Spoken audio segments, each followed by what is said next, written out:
today we're going to make a sparkle cane.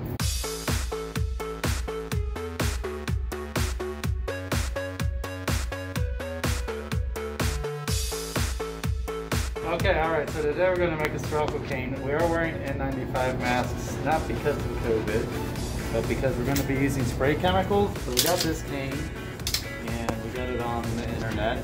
The materials we're going to need today, you need the cane itself. You need to be in a well-ventilated, preferably outside area. I broke down a cardboard box to give us enough workspace. We're using spray chemicals. We want a mask. So here we've got adhesive spray.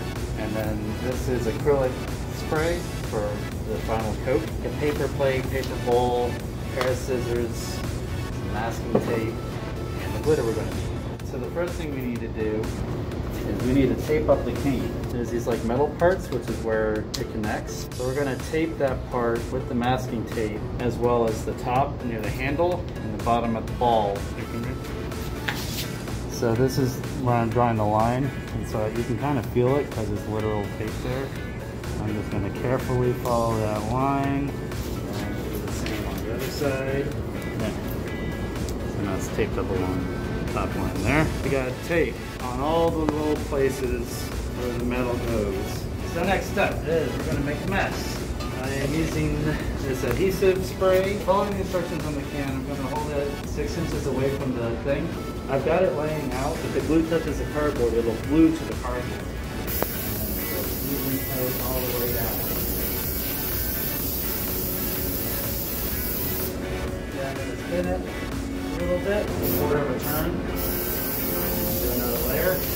Now we have to let it cure. Okay, so we let it cure for a minute. The way the instructions say to tell if it's ready is if you kind of touch it, if it comes away or if it just feels tacky, and it feels tacky, so we're good. So I've done a little paper plate here. I'm going to work over myself. I'm holding the cane by the handle. That's how I'm going to control it this whole time as I'm putting the glitter on, because otherwise I'll just make a mess. And I'm literally just going to start like liberally applying it over the first section of the cane. Now that I did it all the way around, I'm going to kind of tap the cane a little bit so all the excess stuff comes off. You need to put on a lot, because only a little bit is staying on there, and all the rest is falling to the plate, but that's fine because we're going to recycle it from the plate. So now that I did the next section, I'm going to again kind of tap it and let as much of it as I can catch on the plate fall on the plate, not on me. I'm actually not even going to use like half the glitter I have.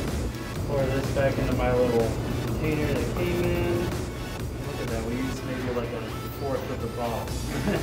Even though it felt like we were just going to run out. Alright, so now we have the glitter on there and it's glued on and it's pretty good. We're going to seal it now. We're going to put it back on our cardboard. I've got this acrylic spray and I'm just going to do a nice layer all the way down. Just like before, I'm kind of rotating it a quarter turn each time I'm doing the coat. It's for sheen, it's clear, but more importantly, it'll seal it. It should protect somewhat from the rain. Now after applying this, you don't want to touch it for a while. Alright, now I'm going to go and I'm going to hang it somewhere. So it's going to hang like this without touching the wall or anything like that. And then we'll come back in 2 hours. Okay, so we've let it cure for a couple hours. The only thing we need to do left is get the tape off. Kind of find the edge of it and peel it. You see that nice sharp line there, right? Just going to rinse and repeat. Bam! It's not sticky, and you can tell right off the bat it's cane because we have those nice little separations on the metal, and it's functional. There you go. That's how you make a glitter cane.